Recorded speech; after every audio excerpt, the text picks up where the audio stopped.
9988 대한민국 중소기업을 응원합니다. 안녕하세요.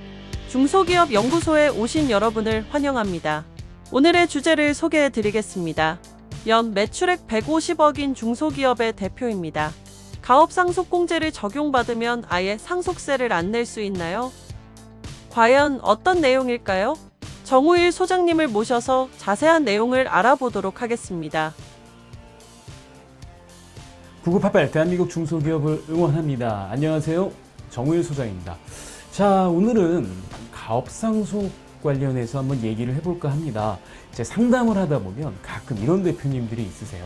자, 우리 기업은 매출 한 150 정도 하는 기업입니다. 물론 뭐 평가를 해봤더니 주식 가격이 좀 많이 나오긴 하더라고요. 그런데 가업상속 공제제도가 바뀌었기 때문에, 한도가 올랐기 때문에 어차피 상속공제면 세금 안 내는 거 아닌가요?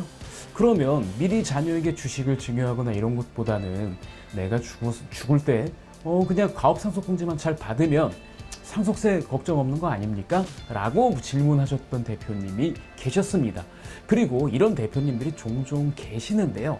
뭐 어떤 주식이 어느 시점에 이동이 되고 자녀에게 뭐 어떤 시점에 이전이 돼야 훨씬 더 기업을 가업승계할 때 훨씬 더 좋은지 이런 얘기는 차지하고 일단 그 자체에 대한 답변을 한번 드려보도록 하겠습니다. 일단 매출 150억인 중소기업이면은 이제 중소기업에 해당이 되고 이제 업종에 해당이 된다고 한다면 뭐 일반 제조라고 했을 때 한다고 한다면 네, 일단 가업상속공제 관련 혜택을 받을 수 있는 대상이 되는지를 한번 검색을 해봐야 됩니다. 일단 돌아가시는 분 기준으로 봤을 때는 일단은 주식을 이제 특수한 계좌 포함해서 40% 이상을 10년 이상 계속 이제 가지고 있어야 됩니다. 그 다음에 대표이사 재직 요건 3가지 중에 한 가지는 꼭 되셔야 돼요. 가업 영위기간 50% 이상 재직을 하거나 10년 이상 기간을 갖거나 아니면 상속계실로부터 소급해서 10년 중 5년 이상의 기간 이거를 대표이사를 했었을 경우에, 그리고 이분이 피상속인인 경우에 가업상속공제가 해당이 된다는 거죠. 물론 이거는 다 해당이 된다라고 한번 가정을 해보고 이제 상속인 기준으로 볼게요. 자, 상속인은 일단 연령이 18세 이상이어야 됩니다.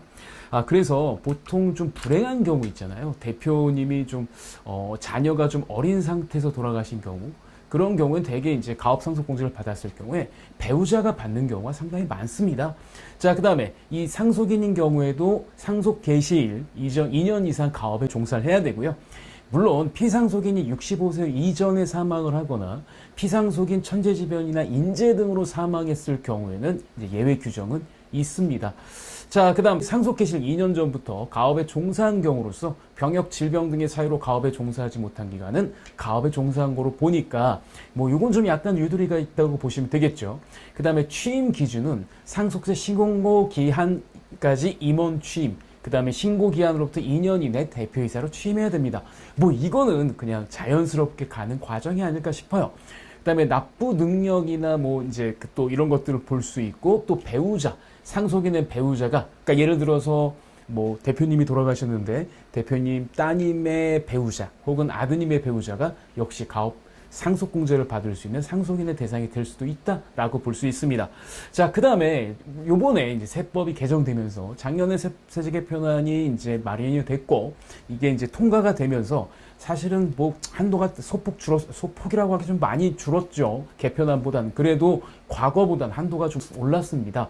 10년 이상 업력이 되는 기업은 300억, 20년 이상은 400억, 30년 이상은 600억이니까 뭐 어느 시점에 돌아가시냐에 따라서, 그리고 가업 영위기간이 얼마나 되냐에 따라서 이 가업상속공제 한도는 이제 뭐 유두리 있게 뭐 한도에 맞게끔 적용이 될 겁니다. 자, 그리고 이제 요런 것도 한번 생각해 봐야 되거든요. 그러면 이제 가업상속공제를 적용받는다. 그럼 가업상속공제를 적용받는다고 한다면 아까 질문하신 대표님 같은 경우 그러면 진짜 세금을 안 낼 수 있겠죠. 그런데 꼭 가업상속공제가 혜택만 있다고 보시면 좀 곤란해요. 그러니까 왜냐하면 우리 기업에 보시게 되면 자산이 있죠. 그 자산이 사업을 위한 자산도 있지만 사업과 직접적 관련이 없는 자산이 있을 수도 있어요. 그러니까 사업과 직접적 관련이 없는 자산이라고 하면 뭐 임대를 주는 부분이라든가, 또 토지 임대를 주는 부분이라든가, 아니면 뭐 이제 뭐 회사에서 뭐 돈을 빌려간 대여금 같은 거라든가, 뭐 이런 것들이라고 볼 수 있겠죠. 아니면 회사가 어떤 목적을 달성하기 위해서 현금성으로 보기 힘든 금융상품에 장기간 저축하는 경우도 해당이 될 수 있어요. 왜 제가 이런 말씀드리냐면 가업상속 공제는 업무 관련 자산에만 적용된다고 생각해야 됩니다. 그러니까 가업상속 공제는 개인 기업도 적용이 가능해요. 꼭 법인 기업만 되는 건 아니고 개인 기업도 적용이 가능한데, 개인 기업 같은 경우에는 이런 거죠. 개인 기업은 이제 개인 기업도 재무상태표가 나오잖아요. 거기서 사업과 직접적 관련이 있는 자산만 가업상속 공제를 해줍니다. 그러니까 그 자산에 대한 것만 이제 가업상속 공제를 해주고, 법인 같은 경우에는 사실은 이제 뭐 그렇게 나누기가 어렵잖아요. 그래서 법인 같은 경우는 사실 주식이 이전되는데, 이 주식이 이전되는 이 부분에 대해서 전체 회사 자산 중에서 사업무관 자산을 제외한, 그러니까 사업무관 자산이 예를 들어서 10%다 그러면 10%를 제외한 총 주식의 90%만 적용이 되는 거죠. 그러면 예를 들어서 아까 대표님이 질문하셨던 내용을 다시 한번 제가 좀 복기를 해드리면, 네, 업종 맞고 이제 매출 기준 딱 돼서 가업상속공제 적용받을 수 있습니다만, 세금을 안 내는 건 아니다. 세금은 가업상속공제가 전체 100% 적용되지는 않는다. 어느 부분만 적용되냐면 사업 관련 자산 비율만큼만 적용이 된다. 그래서 따라서 경우에 따라서는 회사 자산이 어떻게 구성되어 있냐에 따라서 얘가 전체가 적용될 수도 있고 전체가 적용되지 않을 수도 있다라고 볼 수 있습니다. 그래서 얘 같은 경우는 좀 여러 가지가 있는데, 가업의 승계주식 사전증여 특례에도 얘가 적용이 되고요. 그 다음에 올해부터 적용되는 납부 유예에도 적용이 되고, 그 다음에 연부연납에도 이게 적용이 됩니다. 그래서 어쩌면 법으로 인해서 좀 세제 혜택을 받고 싶다고 한다면 기업의 자산이 사업 관련한 자산이 많으면 많을수록 유리할 수밖에 없다는 건데요. 이게 왜 제가 혜택이 아닐 수도 있다라고 얘기한 게, 사실 그렇지 않습니까? 우리 기업이라고 하는 게 사실은 좀 모든 대표님들이 이런 걸 바랄 거예요. 그 시즈널하게 뭐 어떤 경기나 이런 거 영향 안 받고, 뭐 시즈널하게 매출이 왔다 갔다 안 하고 그냥 1월부터 12월까지 그냥 꾸준하게 매출이 나오길 바라실 텐데, 그게 좀 불가능하죠. 그러니까 그러다 보니까 이제 그거를 어떻게든 좀 플랫하게 그리고 안정적으로 가기 위해서 적어도 직원들의 최소한의 뭐 급여라든가 아니면 기업을 운영하는데 최소한의 어떤 것들을 계속 재생산해 나가는 어떤 자산 운용이 필요한 거죠. 그러려면 당연히 금융상품에도 들어갈 수밖에 없는 거고 장기 저축을 할 수밖에 없는 거고, 특히 만약에 여유가 된다라고 한다면 내 공장 부지 딴 데 사가지고 거길 임대를 줌으로써 기업에 좀 안정적인 재무 현황을 만드는 것, 이렇게 갈 수밖에 없다라는 거죠. 근데 그렇게 움직이는 기업이면 기업일수록 가업상속 공제는 솔직히 비율만큼 되니까 솔직히 말씀드리면 혜택이라고 봐야 돼? 라고 좀 볼 수밖에 없는 겁니다. 그러니까 그러면 대표적인 사업무관 자산은 뭐냐면 이제 상속 개실 형제, 그러니까 쉬운 말로 하면 이제 돌아가신 날 기준으로 해서 법인세법에 관련된 비사업용 토지에 해당하는 자산. 그러니까 예를 들면은 아직 토지인데 사업용으로 쓰지 못하는 거, 그 다음에 업무무관 자산이나 혹은 타인에게 임대하고 있는 부동산, 그 다음에 대여금에 해당하는 자산, 그 다음에 과다보유 현금. 이 과다보유 현금도 좀 재밌습니다. 왜냐하면 솔직히 그렇잖아요.